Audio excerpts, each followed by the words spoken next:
Hi, Renee Forsyth here in colorful Colorado. I've recently started a new series about the things you should know if you're thinking about moving to Colorado, or if you're already here, or if you're planning on vacation. So today we're going to cover the top 5 places you must visit, each of them unique. So hold on. Let's start with number 1. We're going to do this in reverse. Rocky Mountain National Park, one of my favorite places, partially because it is so big, it can fit so many people at any one time. I've never been to Rocky Mountain National Park without seeing some sort of wildlife, which is great. And you're able to hike in and hike out if you're a hiker.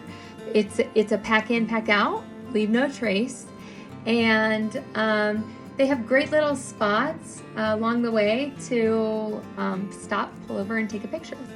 So it's nestled right in the heart of the Rockies. It's what some people call a natural paradise.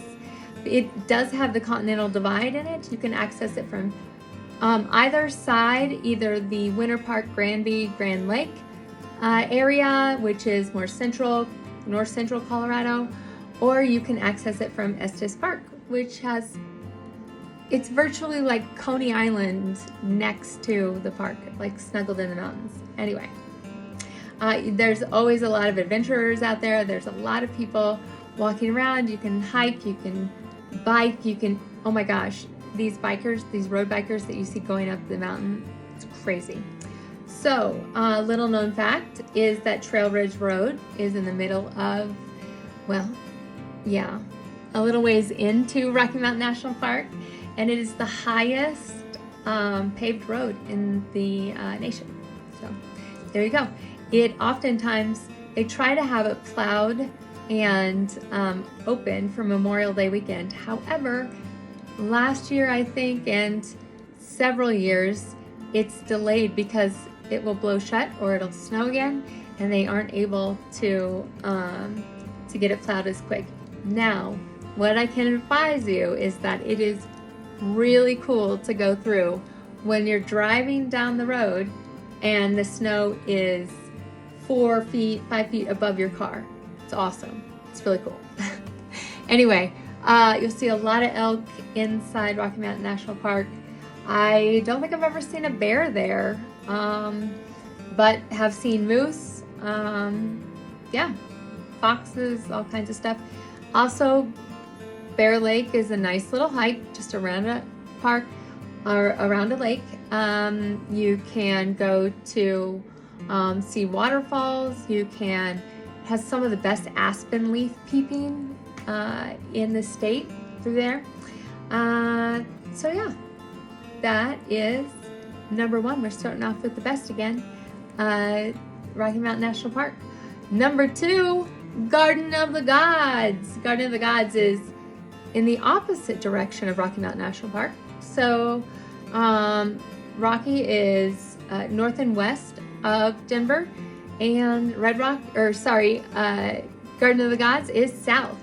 It is located right next to essentially Colorado Springs. So if you want to make a quick trip somewhere and you are flying in, Colorado Springs has a nice little airport that you can fly into, and it's not that more expensive. Oftentimes it's cheaper than Denver, depending on where you're flying from and what sort of airline, and it's much easier to get in and out of than DIA.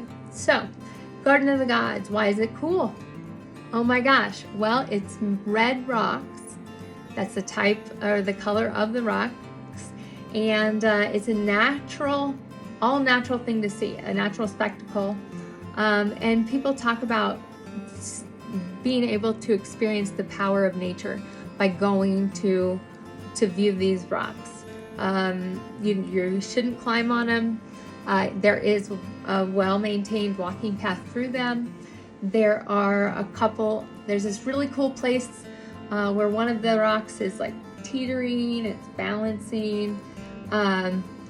It's one of the most beautiful places to go take photos in Colorado. because the way the sunlight comes in between the mountains or in between the rocks, the shadows play really well. It's just really cool. So it's usually people parking is limited, so you're going to get to the Garden of the Gods. You're going to go through Colorado. If you're coming from the south, you're going through Colorado Springs up through Manitou Springs, which on your way there or on your way back, be sure and stop. Cute little restaurants, great little shops in Manitou Springs, Penny Arcade, and really good ice cream. That's also always on my list. My boys love ice cream, and so do I. Who doesn't? So you're going to see in a lot of places that I'm going to mention the ice cream scene. Number 3, Mesa Verde National Park. So this one is in the far southwest corner of Colorado. It is very close to Four Corners, and people like to describe it as journeying. My God, can I not talk all of a sudden? Going back in time, because you get to explore just this magnificent ancient mystery, really. It's home to cliff dwellings, which if you don't know what those are, it's when indigenous people, they, rather than building homes out of like above ground, they just built into the side of essentially a mountain, a cliff. And you can see they've got ladders that go from floor to floor, and it's just really cool. There for a while it was closed. I believe you can now go through it. If not, look it up online. It is freaking amazing. Hopefully I'll be able to put a picture in here so you guys can see it. But at the time of recording, I don't have one up. So you can wander in between, see, what it looked like inside. You can really, from a distance, it's a really cool thing to look at because you see the whole side of the cliff, and it's just layers of houses. And I think I went when I was little, and it was sort of like the encyclopedia came alive. Did I just date myself? I said encyclopedia. Anyway, okay, so that was number 3. So we've gone Rocky Mountain National Park, number 1, Garden of the Gods, number 2, Mesa Verde, number 3. Number 4 is one that I visit every year in September, and that's because they host the Aspen Rugger Fest, and I'll be there again this year, no doubt. So Aspen is number 4, the top 5 things to see. Cutest little downtown. It really is a small little mountain town. Cobblestone streets.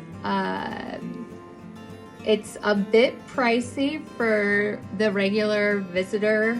However, it's in a great Roaring Fork Valley, and you can stop at Carbondale on the way down. There's a great distillery there with a hotel attached. There, you can stop at Basalt. Downtown Basalt is really, really cute. It's got a great little place for burgers. The next town is Snowmass. And a lot of time you hear about the X Games happening at Aspen. Well, they happen at Aspen and Snowmass. And Snowmass hosts each year, also in September. By far, September is the best month to go to the mountains. Just an FYI. They host this huge balloon festival. So hot air balloons. So very cool. Yeah, and there's a few hotels, there's condos, lots of Airbnbs. So back in Aspen, the stores that are downtown that are around there, Extravagant. A friend of mine last year saw Kevin Costner at the coffee shop. Lots of celebrities like to visit Aspen. They have a great airport. You can fly in. It's usually private jet or small Cessnas that fly in there. But there are people that fly direct in there for Aspen Rugger Fest.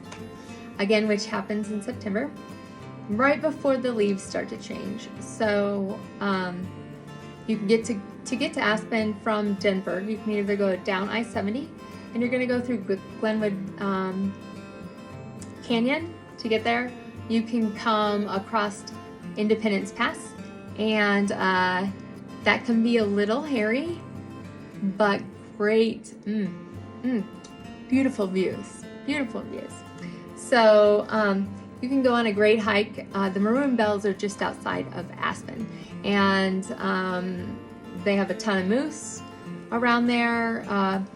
Every year I've gone to Aspen, I've been lucky enough to encounter a black bear or follow one home when the bar closes. The girlfriends that I normally go with to the rugby festival, we say, don't get et by a bear. We pair up on the way home, but that's what we tell each other. So a great way to experience Aspen on a budget is to go with friends and grab an Airbnb. If you don't mind sharing a bedroom, there's Airbnbs with twin beds in them, or kings, or stay at the Limelight. You can stay at the W. There's some really cool things. Just know that in season, it's going to be cheap to be $400 a night.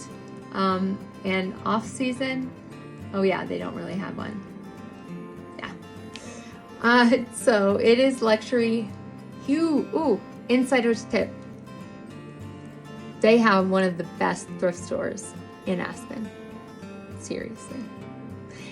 They used to have a great pizza place, but now it's owned by Stranahan's Whiskey, which is the local Colorado whiskey. It's right downtown, near the square, near Wagner Park. Great place to sit out on the patio, enjoy the beautiful weather. Even in the rain, it's beautiful in Aspen. So Wagner Park and downtown are situated right at the base of Aspen Mountain.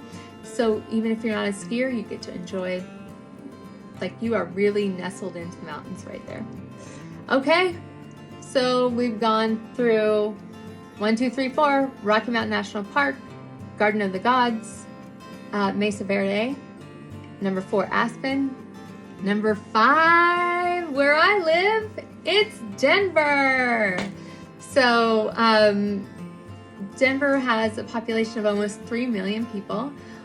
We are constantly in flux of gaining new people. The cost of housing has gone up a little bit. Affordability is a little bit difficult. However, it's still doable. Denver really is still a little bit of the West, more than a little bit. Every year, every January, we host the National Western Stock Show, where cowboys, cowgirls, and everyone in between come out for 2 weeks, and we have pro rodeo, pro bull riding. You get to see kids who have livestock for 4-H get auctioned. They auction them off. Tens of thousands of dollars for these animals. It's kind of amazing. They do a great job of entertaining kids. They've got a good exhibit hall at Take Your Jacket. It's in December. Most of Colorado, while you're here, you can get by with a good fleece. That's it. However, the last week in December and the first 2 weeks of January notoriously are frigid. Sometimes, like this last year, it doesn't get we don't have those 2 super cold weeks until the end of January. However, as a rule, last week of December, first 2 weeks of January, that's the time when it gets really, really cold. You'll hit the negative digits, Fahrenheit. However, still a great time to be here. We also host just about every major sports team. We have the Colorado Rapids in the MLS. We have the Rockies, who are amazingly still a member of the Major League Baseball League. We've got the Nuggets, who are the defending national champions, or world champions. And we've got the Broncos. I am a die-hard Broncos fan, and it's been difficult. However, we still love our Broncos. We are loyal to them. And what a spectacle to go to Mile High. It changes names depending on the sponsor. However, it's always Mile High. It's downtown, and they also host concerts during the summertime. So you've got the Rockies, the Rapids, the Nuggets, we have Major League Lacrosse, indoor and outdoor, the Outlaws.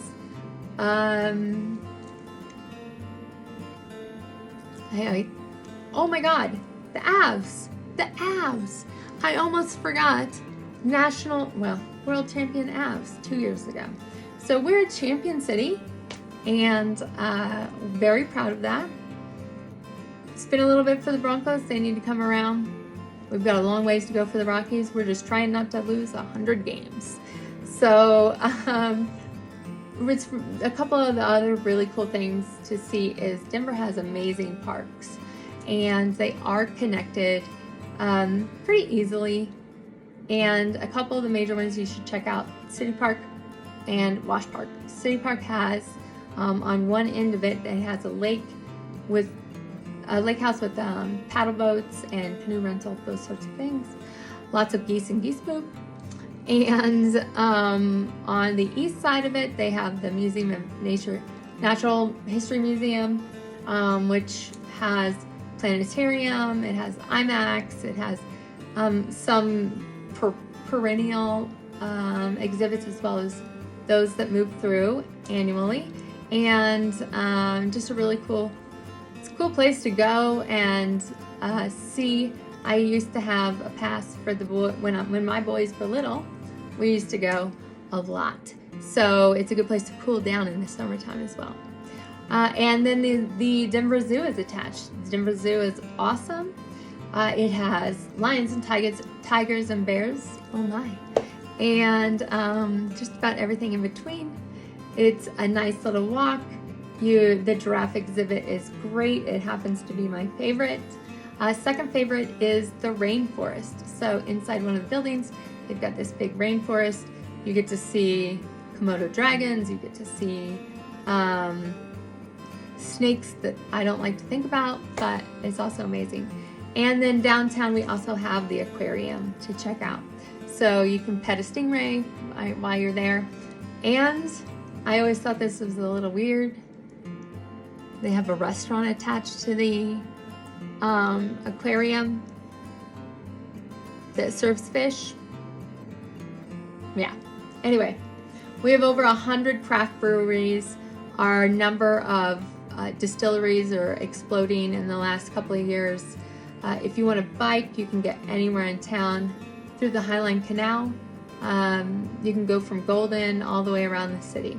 So those are our top 5 things that you have to see in Colorado. I'm going to recap them one more time. Rocky Mountain National Park. Don't miss your ice cream in downtown Estes. Garden of the Gods is the second one.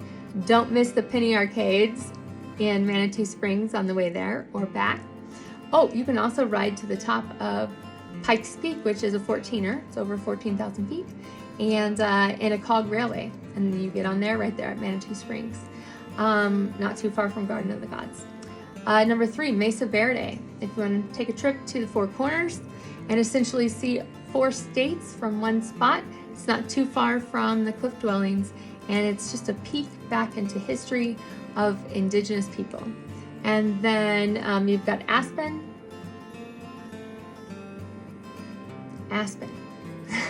Speaks for itself, and it looks a little different than they show you in Dumb and Dumber, so you gotta go and check it out.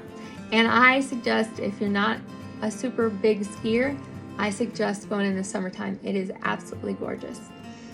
Finally, last but not least, my town of Denver. So there's so many things to do. If you happen to come to our area, my number and contact information is in the description, but it's 816-916-2492. Shoot me a text, give me a call, let me know that you're coming, and I'll give you some suggestions based on what's open and what day you're going to be here and what the weather's going to be. We've got some great places, and new ones are always popping up. So thanks so much for watching. I hope you enjoy this series about getting to know Colorado.